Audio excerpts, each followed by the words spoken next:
Welcome to Passion of the Soul with me, Ellena Lieberman, the new power hour for your consciousness. This is the space where you awaken to your authentic potential, the truth of who you really are.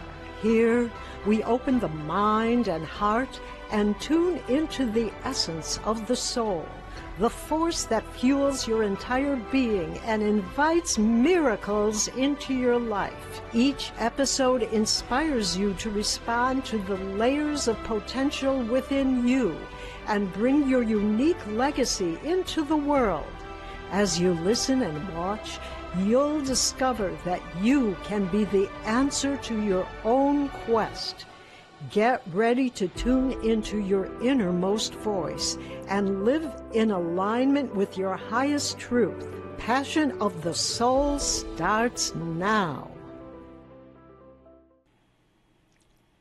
Hello, everyone. I'm your host, Ellena Lieberman, and you are listening to Passion of the Soul on Transformation Talk Radio. Stay with us this hour, and we will help you experience the new power hour for your consciousness every first and third Thursday, 5 p.m. Pacific and 8 p.m. Eastern. We will bring you some of the most brilliant artists, visionaries, healers, and authors who have walked miraculous journeys inspiring you. Tonight, our topic is AI and human consciousness, and we're featuring the new book, From Logic to Logos, Consciousness, AI, and the Future of Being by John Fitzgerald. The most sophisticated imitation of humanity ever built. And what is it accidentally revealing? Have we built the machine that shows us that we're not machines? Or will the day come when our total existence will be controlled? Now that AI takes the lead, what is the future of being human? Is the future of being the human being finally deciding to fully become one? Logic is what AI perfects. Logos is the ceiling logic points towards but cannot reach. Being is what Logos actually feels like from the inside. Can AI duplicate the actual feeling from within, the interiority? AI can tell you everything about love, but has AI ever really missed anybody? Our guest tonight is John Fitzgerald, author of From Logic to Logos, Consciousness, AI, and the Future of Being. John spent decades building the digital infrastructure of our age, but the deeper pattern only became visible during a transformative period at Scotland's Findhorn community. He's here tonight to share his miraculous journey and realizations. Hi, John. Hi, Ellena. Great to be with you. Thank you. Well, John, before we go into life at Findhorn, I want to go back to the more controversial topic that begins our show. And here it is, if you want to respond to it. The most sophisticated imitation of humanity ever built. And what is it accidentally revealing? Have we built the machine that shows us we're not machines? Or will the day come when our total existence will be controlled? So what is your response to that? Well, I think the first part, AI has perfected what the mind is. And the mind being this gigantic calculator or divider, really. And if you look at what logic is, it's a technique of dividing things to reach to a certain answer. And my experience with AI is that it shows me everything that it is not. It can bang out pages and pages and pages of incredible material, but it will never understand what it is like to feel that or to reflect on that. So we're building this accelerator to really maximize what the mind is and expand the mind. And even to the point of some people want to become more like the AI and more like the machine. And I think to the final part of the question, there is a potential for two things to come out of this. One is amazing. It could simplify and maximize what it's like to live on this earth. And the other is the control grid. A lot of people are already talking about the technology is already in place for us to be controlled, and AI would be like the governor of that. But a lot of it comes down to what is having people stay conscious during this time period, realize what AI is and what it is not, and at the same time, calm the fears of this thing is going to take over us, but it's really up to us at the end of the day. Thank you. Thank you. That's very comprehensive. Now, John, let's go back a little bit. When you were really searching, you went for Akashic record consultations, and we worked for a long time together. So at one time, it came forward in a consultation that you should go live at the spiritual community of Findhorn in Scotland. And in fact, you did. And now, what kind of consciousness, what was your daily life? What kind of consciousness was there? What kind of awareness was cultivated? I didn't live there for long periods of time. I went over a period of years. I made 3 trips there. I did a 1-week, what they called experience week trip there. And the second trip was a number of years later for 2 weeks. And then finally, the culminating trip was for 3 months. But what did I experience there? I experienced a place where everybody there was kind of in a seeking mode. They were seeking something bigger. Now, these are people living there and people who were coming there as guests. It was not about asking you, who are you, or what do you do, or all the kind of career kind of questions. Yeah. But it was an awareness of there's something much bigger than me that I want to become aware of.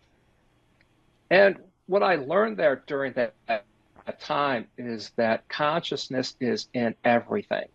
They had a process then, probably still the same now, where everything they would use, is that a shovel or a vacuum, would have a name. And that name, then you could have instead of just picking up the vacuum, you're picking up Henry or something. And it gives this strange feeling that this thing too has some consciousness to it. But the most important part, I think, is finding the consciousness in nature there. I mean, the history of Findhorn is all about that. That their history was these 3 people had gone there, which essentially is a sandy beach area, and through communication with divas and other high intelligence, they were able to grow record-sized crops in what essentially was sandy soil. So that word got out, and then over a period of years, they built the education center there. And that is what I walked into, was the educational part of it. But it just gave me profound feelings of being at home. And with people, you could walk around, you could have deep conversations with anybody, and it just felt so real to me. And it just, as comparison, I'm coming out of technology, where everything is the opposite. Everything is mechanical, machine-oriented. But it felt to me like it was a place where I finally felt at home. So this was working with living intelligence. Is that what you would call this? Yes. And sometimes in the most mundane way. Like the final trip was the most intensive there for me. It was a 3-month program on organic farming. So we began at the beginning of the cycle, and you would plant seeds and you would bless each seed as you planted it. And that has a profound effect. Instead of just rushing through planting the seed to get it done, you stop and you bless it because you know at the end of that season, you will be partaking in the reward of that. But it just gave this feeling of there is much bigger connection that we have to nature than what we're taught. It's a collaboration with nature in ways that made, you wrote ways, collaborating with nature in ways that made even the most sophisticated code that you did with the computer seem oddly mechanical. So it was so sophisticated. Yeah, because if you think about, if you're dealing with the ultimate source, I mean, we think it's what's called a serial process. We think from A to B to C to D. There, it's like everything comes down at once. There's this awareness that comes. It comes out of nowhere, it seems like. But you're in, the sports people call it, you're in the zone. So you talk about events of meditating super high energy with trees, and then you go out to the towns, and they were in completely different consciousness to the way you were thinking. So what happened there? And then later you had a kind of shocking event occur. Yeah, I think there's the thing of the people there. It's just like people laugh there. You're trying to get to a meeting or something, and it could take you a half an hour to walk 100 feet because you meet people, you're talking, oh, yeah. But then if you have to go into town for any kind of shopping, it is really like everything is mechanical. People are robotic. Their shields are up.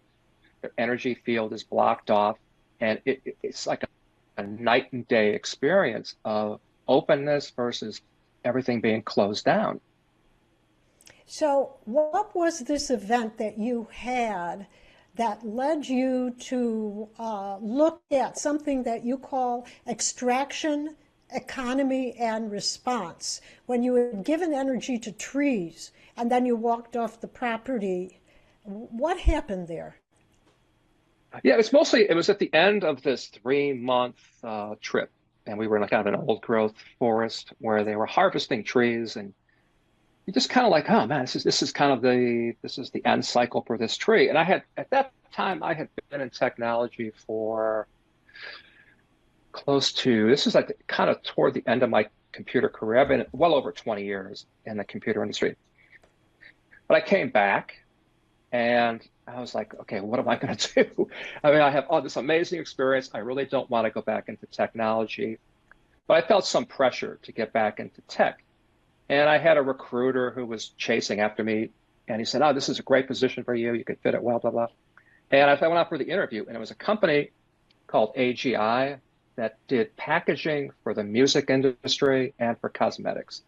And they walked me through their plant, and there were these gigantic rolls of paper that they use in their manufacturing process. And I thought, this is the end cycle of that tree. And this stuff is going to be used, put on a shelf, open, then thrown away.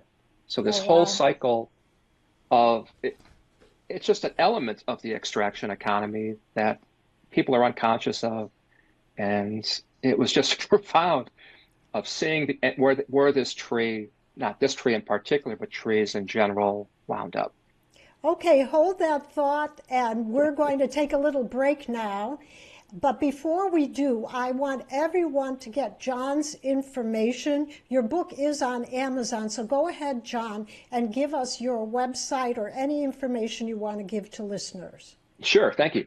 It is thestorygarden.net is my website, and email is thestorygarden@tutamail.com. That's TUTAMAIL.com. And I'm Ellena Lieberman. For requests for consultations, go to www.dynamicmanifestation.com. Connect. For listeners, new listeners, we get $50 off the first hour of consultation. You're listening to Passion of the Soul with Ellena Lieberman. And when we come back, we will be discussing more about AI and the future of being. Stay tuned, and we'll be right back.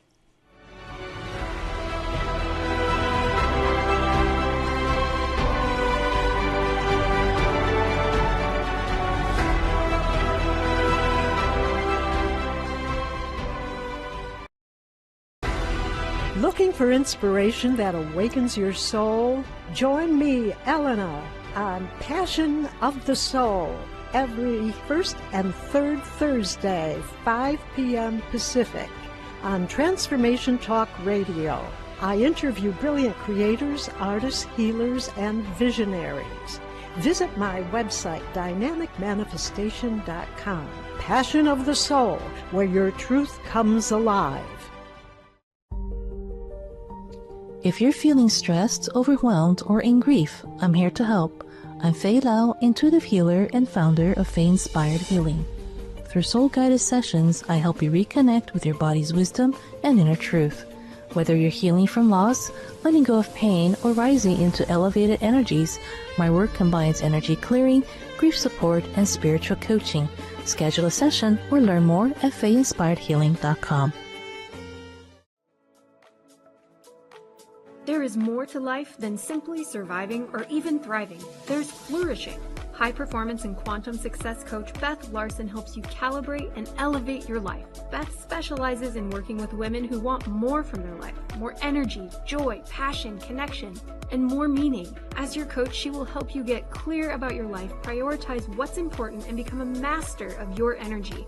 Visit BethLarsonCoaching.com. You ever feel it? That whisper just beneath the surface? A deeper part of you ready to rise? At Aligned Energy, we don't just inspire change, we embody transformation. This is where high-performing women come home to themselves, where the masks fall away and the real you steps forward, powerful, radiant, and fully alive. This is Manon, energy alchemist, transformation coach, and best-selling author, guiding women leaders from burnout to purpose. Together we will reconnect with your innate wisdom to clear energetic blocks and activate your eros and life force, awakening the sensual, sovereign self within. For the wild-hearted, for the ones ready to get clear, stop performing and start becoming. This is your invitation to rise and step into your power, purpose, and possibility. Visit AlignedEnergyHealing.com to book your exploratory call or session today.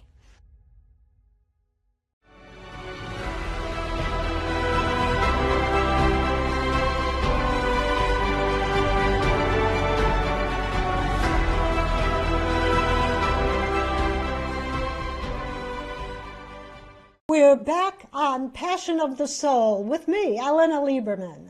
My guest tonight is John Fitzgerald, who is talking with us about his book, From Logic to Logos, Consciousness, AI, and the Future of Being. But before we continue, I want to make sure, again, that everybody has the contact information to get in touch with John. And could you please quickly give that to us now, John? Sure. My website is thestorygarden.net, and email is thestorygarden@tutamail.com, TUTAMAIL.com. And your book is available on Amazon, correct? Thank you. Okay. Yes. Okay, here's what we want to know, because you had these very deep experiences when you were in Findhorn. So let's look at the general population kind of, or what you think. What do you think people think of as consciousness? How do they describe the consciousness of a computer or AI? And what really is AI? I think the average person thinks about consciousness as I'm awake and I'm aware that I'm not sleeping, I'm not under some kind of medication or knocked out, and I'm aware of what's going on around me. Kind of a deeper level of what is consciousness. It's this level of having self-knowledge. You're aware of the self-talk inside of yourself. There's like a third party watching inside. And I think people, there's a term called AGI, which is artificial general intelligence, which people in the technology or AI field has as their goal, that they believe AI can, with enough firepower of machinery and memory and everything else, can achieve consciousness. But the problem, as we defined before, is that consciousness needs some kind of interiority, the inside of what an experience is like. AI can create amazing stories about any topic, flying an airplane, butterflies, but it will not ever reflect on that. And there's a viewpoint I think we have to be aware of too, of the main players in the AI field, what they think of consciousness, as their thought on consciousness is consciousness comes out of intense informational processing. That if you have enough information on something, this consciousness, what they call, will emerge from that processing of information. And one of the authors refers to people not as souls, but as inforgs. Yes. That we are just processing. That's that Luciano Floridi. I was going to ask you about inforgs, informational organisms. Right. That a flow. Right. But the thing is, for me, when I read his book about informational structural realism, and it was the hardest book I'd ever read because it's so thick and dense on this topic that I found it really hard to believe anybody believes this. But the people, the Elon Musks, Ray Kurzweil, all the transhumanists believe this. They believe that they can, after death, transfer their consciousness, which to them is information, to a cloud, and they can live on forever. And even that, I forget the name of the company, but there is it's called digital death. That when your physical body dies, you can arrange for all of your social media, all your email to be in this information cloud called digital death. So you it because I think they look at death. Digital death. What happens to all your emails and everything you've ever, all your photographs? They want it to live on because they do believe that information has consciousness and is consciousness. So then what AI is then, it's a super powerful statistical pattern recognition and organizing engine that can generate data, and it can create responses that are coherent to a viewer. But it does it through this massively parallel processing, which is it takes everything, all the words you put in there into memory at one time, and can sort it across many things, tokenize it, prioritize it, and present stuff back to you in a matter of seconds, which for me was because current iterations of AI, the part that blew me away the most are how fast it is. It can put stuff out. It would take me a week to do something. It can put it out in seconds. And the challenging part of it is that creates a potential for addiction to that. It's that some people, I even saw it myself, like, oh my God, how come I can't think this fast? And that creates a danger for the future. But I think even more curious is there's a term that's well known in the AI industry it's called interpretability. Interpretability comes about because the designers of this do not fully know how it comes up with what it does. Like the inside of an AI engine is a gigantic neural network. Neural network works similar to how the neural patterns or pathways in our brain works. But they're having to invest a lot of money now trying to trace out neural pathways within AI to figure out how it works. So this really is. This is amazing. A sense, for me, it's almost. Go ahead. To me, it's a sense there is something else working to pull this thing into where it is now. And I'll jump over to another author I talk about in the book, Federico Fagan. Yeah, that's what I was going to ask you about him. He's very famous. And then what his experience was in Lake Tahoe. I think it's really appropriate at this point for him. Federico Fagan was the man who invented the first microprocessor when he worked at Intel, which was groundbreaking in the sense that it packed all what used to be into a computer into one chip. And then after he did that, that brought out the IBM PC and everything that followed from there. But afterwards, he teamed up with a fascinating man called Carver Mead, and they created a company called Synaptics.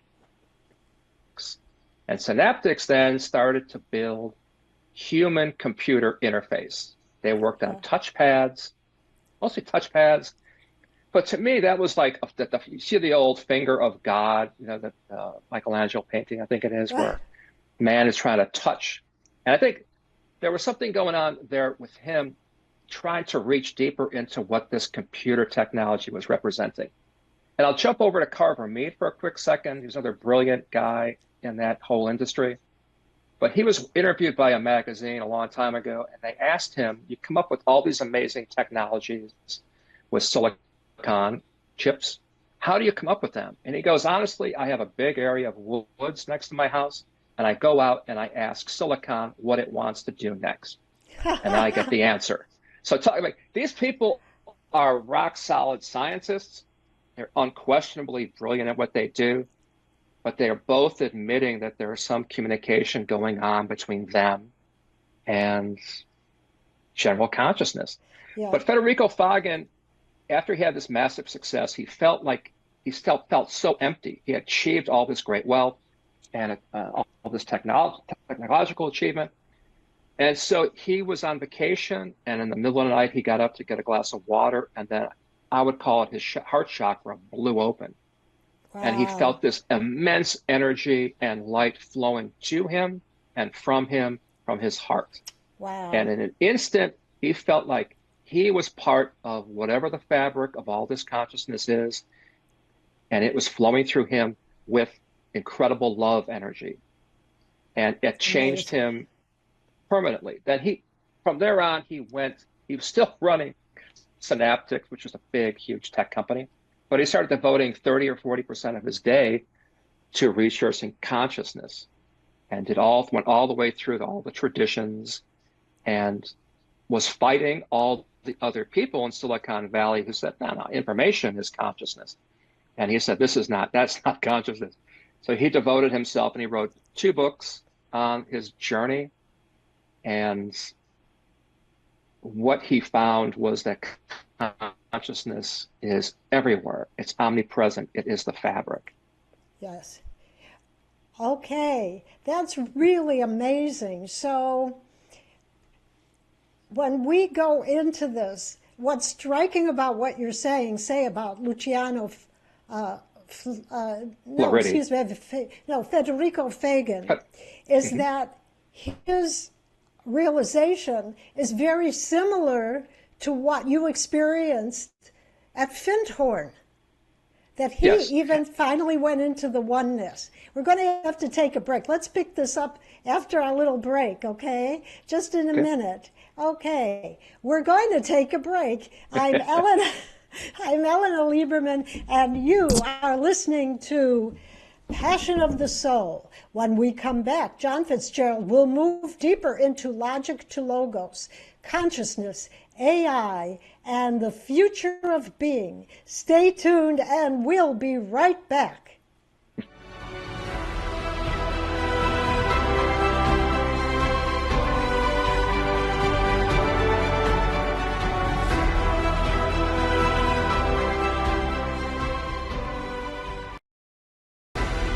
Looking for inspiration that awakens your soul? Join me, Ellena, on Passion of the Soul every first and third Thursday, 5 p.m. Pacific, on Transformation Talk Radio.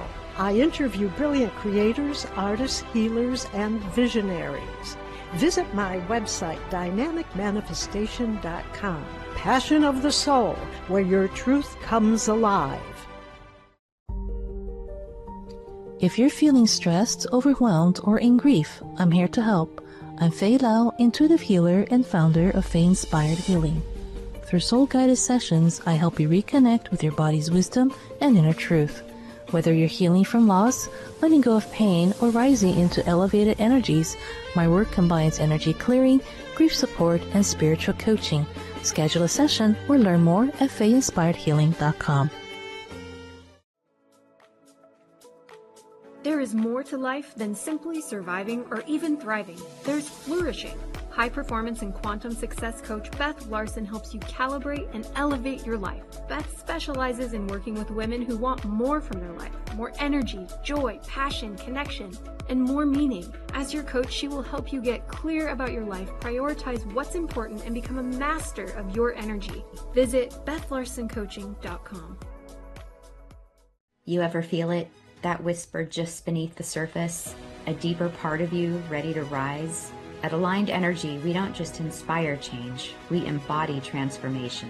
This is where high-performing women come home to themselves, where the masks fall away and the real you steps forward, powerful, radiant, and fully alive. This is Manon, energy alchemist, transformation coach, and best-selling author, guiding women leaders from burnout to purpose. Together, we will reconnect with your innate wisdom to clear energetic blocks and activate your eros and life force, awakening the sensual, sovereign self within. For the wild-hearted, for the ones ready to get clear, stop performing and start becoming. This is your invitation to rise and step into your power, purpose, and possibility.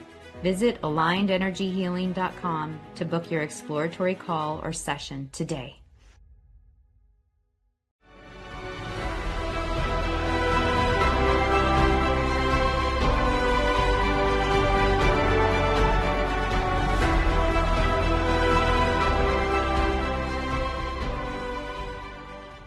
We're back on Passion of the Soul with Ellena Lieberman. I have author John Fitzgerald discussing his book From Logic to Logos, Consciousness, AI, and the Future of Being. John, please share your contact information again for our listeners. Sure. Thank you. The website is thestorygarden.net, and email is thestorygarden@tutamail.com. That's TUTAMAIL.com. Okay, here's the controversial question of the section. What does it mean to be truly human? That's not so controversial. That's very fascinating. And the next question, can AI have a soul? I think for the what is a human? I think there's two parts to it. The old joke was, are you a human doing or are you a human being? Yeah. And I think a lot of us for our life, we spend a lot of time in the human doing. We are either doing mechanical tasks or working or or transiting, commuting. And then you have the human being side of it. And the definition, I went through many definitions on it. The one I landed on is human being is limitless consciousness potential that has descended into an embodied limitation.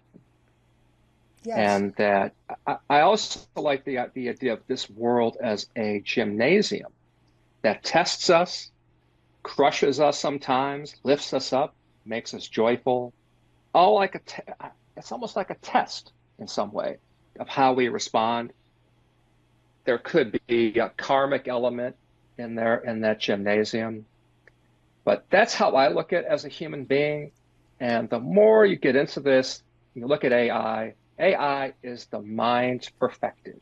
It is logic perfected. It is the human doing perfected. That we can give any amount of logical work that we as humans do to AI. It'll do it faster and perhaps better.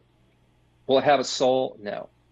A soul is something, for me anyway, probably a lot of definitions of what a soul is. A soul for me is what Federico Fagan called the I point, I think he called it. It's one part of universal consciousness that's unique to us, but is still part of the entirety of consciousness.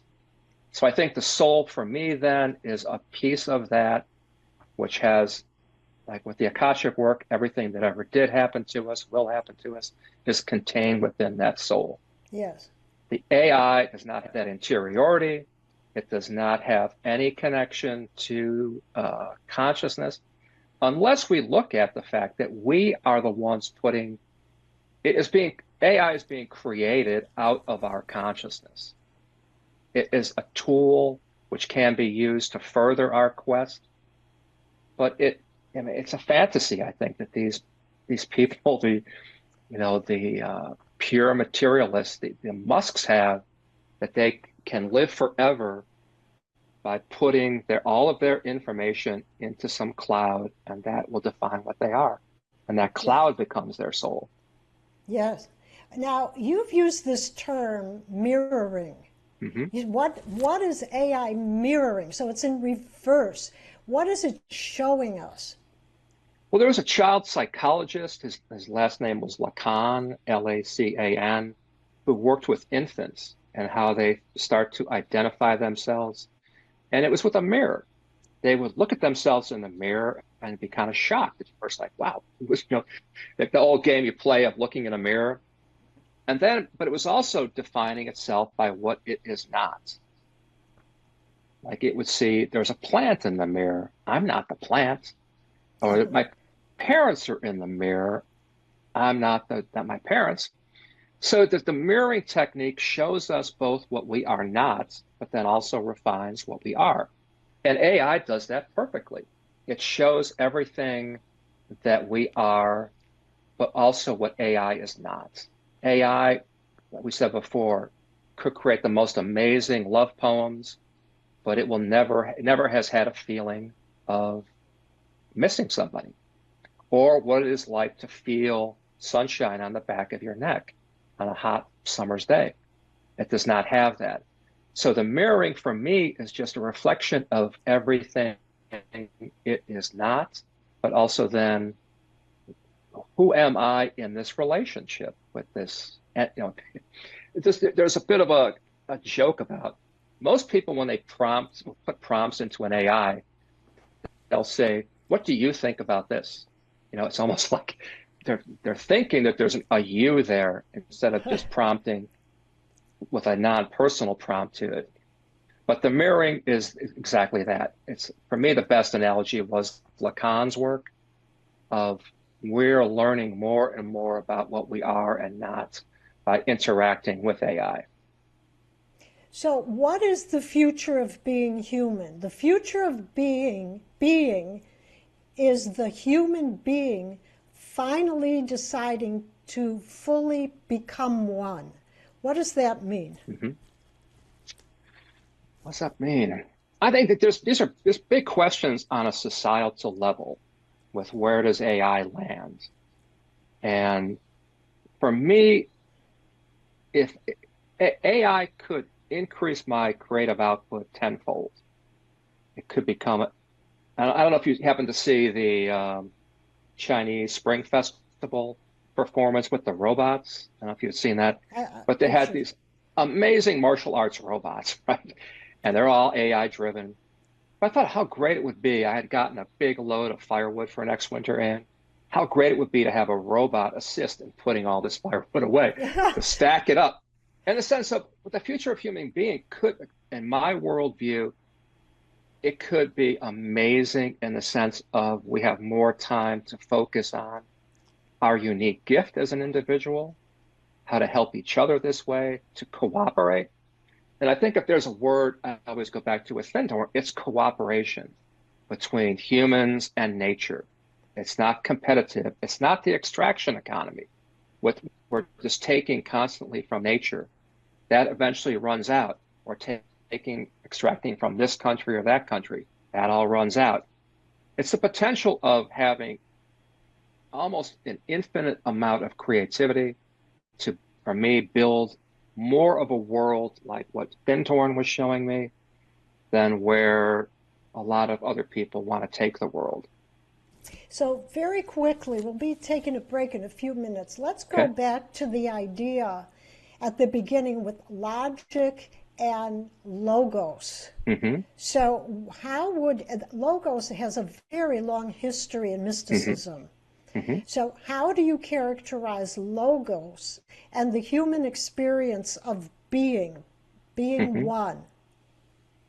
I think for me, the definition I landed on logos was living in intelligence prior to division, and division meaning out of oneness into duality. And how do we then function and connect with that and not lose that? Because we're in a very enticing world of duality, and all these machines are designed to keep your attention on them. Yes. And the definition of logic really is, it's a division engine. A computer itself is a division engine. All of the functions of a computer are via division, separating this from that, analyzing. And a combination of the two, I think we're close to perfecting the logic or the mental aspect of the mind.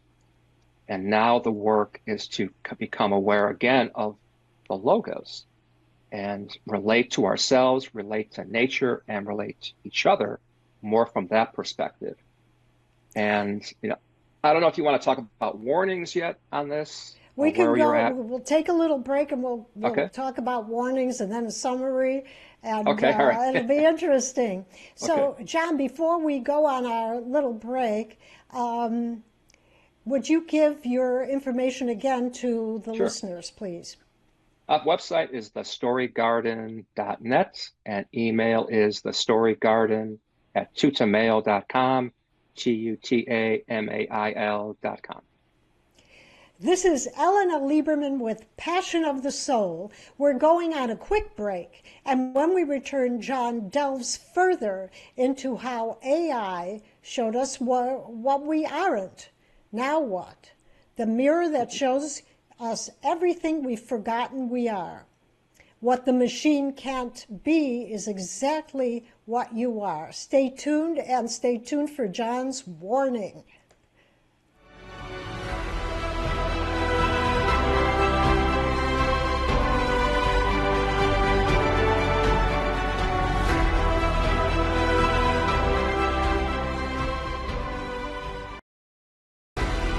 Looking for inspiration that awakens your soul? Join me, Ellena, on Passion of the Soul every first and third Thursday, 5 p.m. Pacific, on Transformation Talk Radio.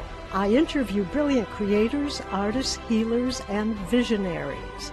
Visit my website, dynamicmanifestation.com. Passion of the Soul, where your truth comes alive.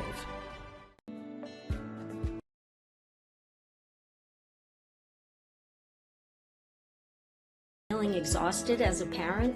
I would love to help you with a new vision for yourself that is focused on intentional wellness parenting.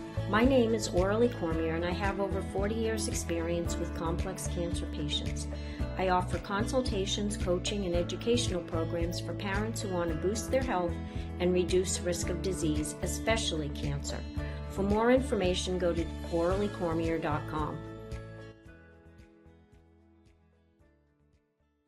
Are you ready to listen to your soul? Discover the power of pausing and turning in on Our Soul Whisper with Kathy Belmont and Dr. Pat. This sacred show offers a safe space for self-discovery, healing, and soulful transformation. Let your inner voice rise, be heard, and gently guided into expression. Tune in every first and third Wednesday at 11 a.m. Pacific on Transformation Talk Radio. Subscribe now so you never miss the whisper meant just for you. Visit OurSoulWhisper.com. Looking for more love, joy, and purpose in your life? Lisa Eve is here to guide you.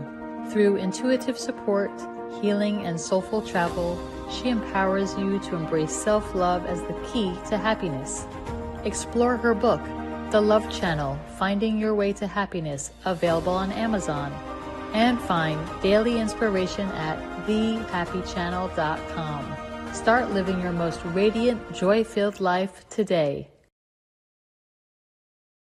Living a life by design. It's the journey back to you and living 365 days of purpose with host Esther Graham. Tune in every second and fourth Friday at 11 a.m. Pacific. discover that what is possible is already in you. God designed a phenomenal life for you. At Living a Life by Design, Esther helps you ignite the energy behind your personal journey. For more information, visit fddwomen.com.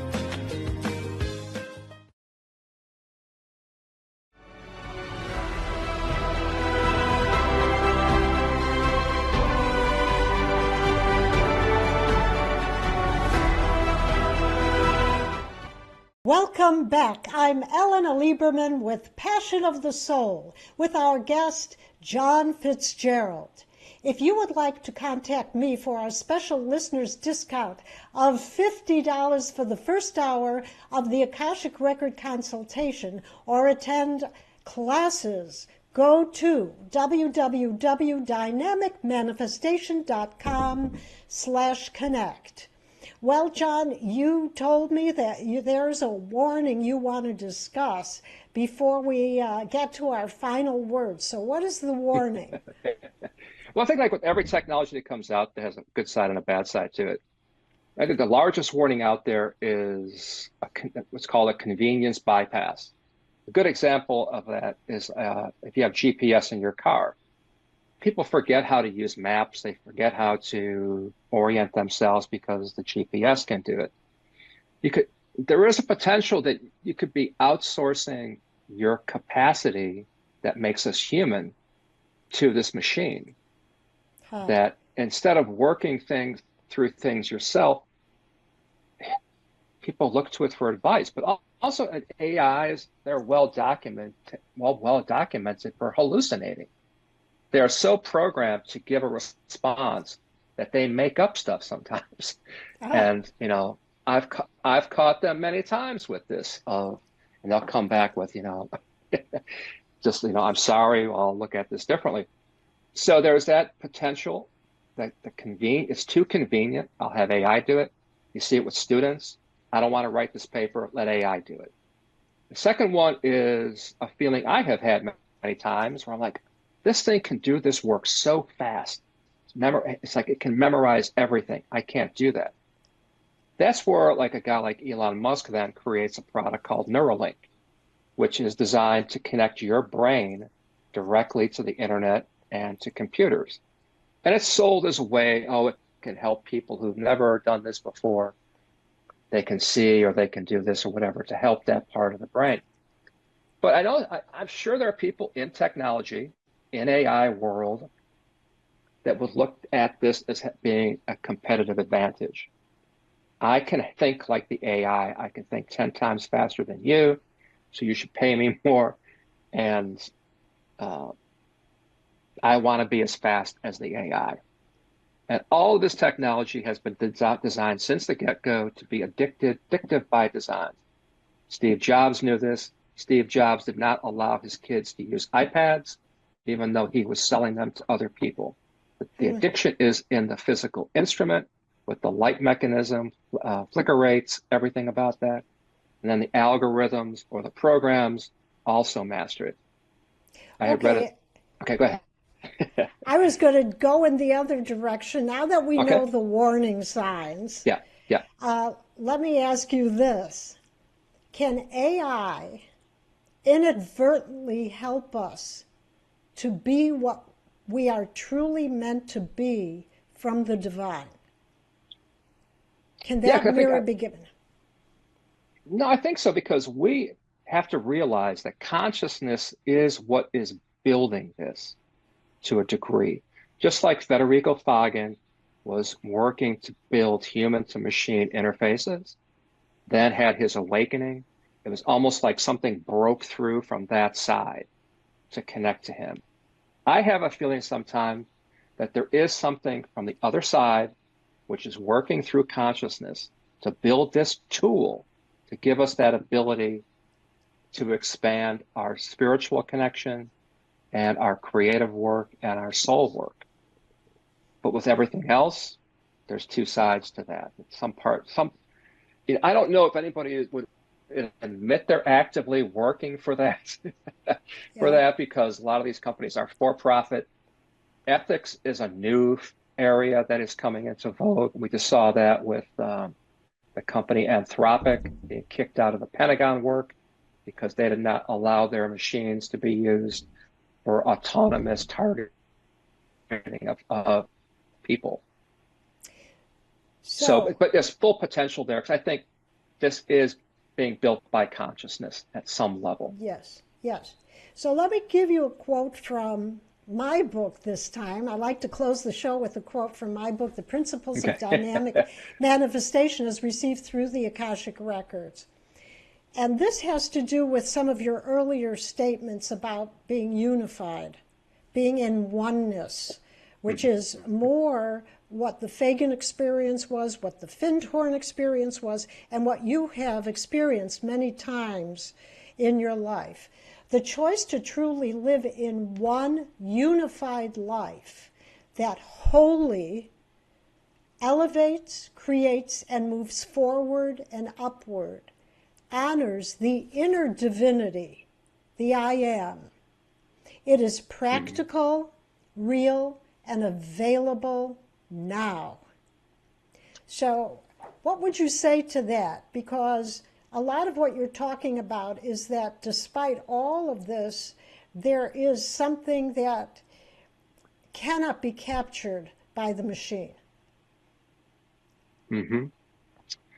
I think it's a frontier thing for me. I think we've reached the ceiling in the mind aspect.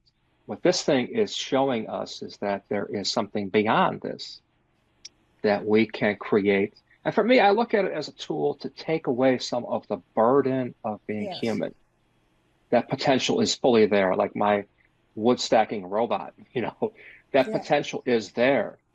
If we all vote for, I don't want to say vote, but we all choose it. That the direction of this, I think this is why for people to understand what this is and what it is not. Because some people are frightened by it. It's going to take all of our jobs, which is a potential.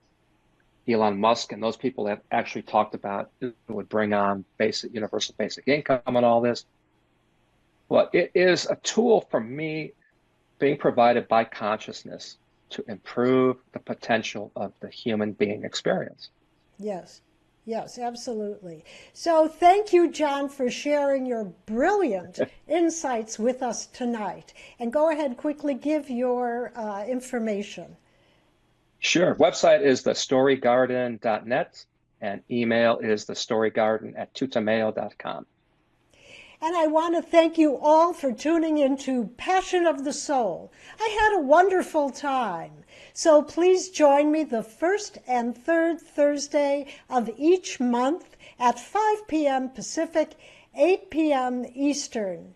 Next time, on March 19th, our guest will be Rosemary Swanson, author of the new book, Exploring the Infinity of the Akashic Records, with channeled messages from Mary Magdalene.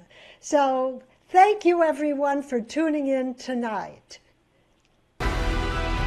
Thank you for being with us today. I'm your host, Ellena Lieberman. Be sure to tune in every first and third Thursday night at 5 p.m. Pacific and 8 p.m. Eastern on Transformation Talk Radio for more Passion of the Soul, where we connect with brilliant creators, artists, healers, and visionaries who have walked miraculous journeys. Continue the experience at dynamicmanifestation.com. And if today moved you, share the show and like us on social media so others can awaken their authentic potential too. Until next time, listen deeply, trust your innermost wisdom, and live your passion of the soul.